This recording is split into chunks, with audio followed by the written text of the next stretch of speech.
1 ಎಕರೆ 10 ಗುಂಟೆ ಜಾಗ, ಒಂದೇ ಲೆವೆಲ್ ಜಾಗ, ಫಸ್ಟ್ ಕ್ಲಾಸ್ ಆಗಿದೆ. West facing.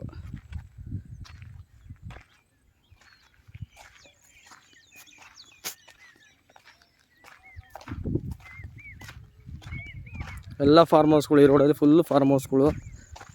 1 ಎಕರೆ 10 ಗುಂಟೆ ಜಾಗ, ಪಕ್ಕದಲ್ಲೇ ಫಾರ್ಮ್ ಹೌಸ್ ಇದೆ ಬೇರೆಯವ್ರದ್ದು. ತೋಟ ತುಂಬ ಚೆನ್ನಾಗಿದೆ ತೋಟ.